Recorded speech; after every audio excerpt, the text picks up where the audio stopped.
Éloquence au féminin. Je sais que certaines sont un peu timides. Même si je suis timide. Madame, pourquoi vous pleurez? J'ai la voix qui tremble.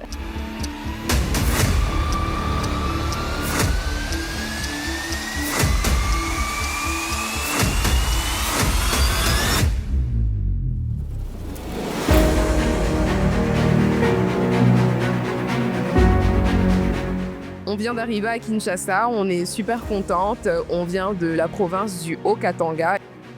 Le concours Éloquence au féminin est une très grande chance qui m'est offerte aujourd'hui afin de pouvoir m'ouvrir vers les horizons de la réussite. On remercie la Première Dame pour ce genre d'initiative. Nous sommes très heureuses de faire partie de cette grande organisation. Alors nous demandons à tous de rester connectés, de rester branchés pour cette très grande aventure qui continue non seulement pour nous, mais pour vous aussi qui nous regardez à la télé. Merci.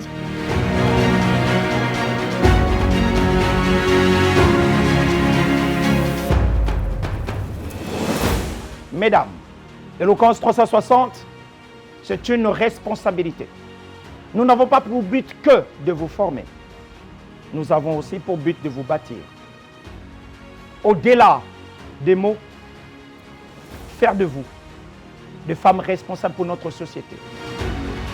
Mes facettes, ma force, je compte qu'après cette conversation, qu'elle croit en elle, qu'au travers de ces différentes facettes, qu'elle travaille sur chacune d'elles. Même s'il y aura une facette qui est dominante pendant un instant, un moment, une saison de leur vie, qu'elle n'oublie jamais que leur force se cache à pouvoir gérer plusieurs choses en même temps. L'impression que j'ai ici, j'ai en face de moi toutes les candidates qui, en tout cas si ça dépendait que de moi, membre des jurys, elles devraient normalement tous gagner. Et celle qui va gagner, elle va être au fait une mentor pour celles qui vont postuler dans les événements à venir. Ce qui m'a motivée de venir, c'est pouvoir contribuer. Contribuer en leur parlant vraiment du vécu, leur demander de la résilience et également l'endurance. Déjà maintenant, pour la compétition, qu'elles se donnent, mais surtout qu'elles vivent ce moment. Parce qu'elles vivent ce moment comme si ce serait le dernier, qu'elles transmettent leurs émotions, qu'elles transmettent leur joie, qu'elles transmettent leur peur, qu'elles transmettent l'envie de pouvoir parler. Je suis venue pour vous encourager dans un premier temps et aussi pour vous apporter un message qui me tient à cœur.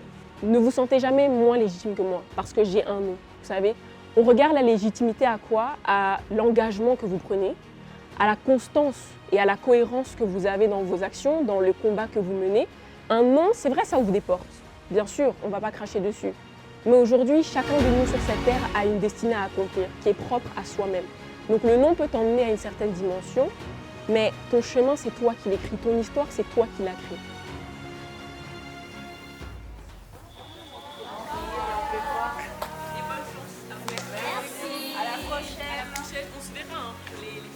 D'accord.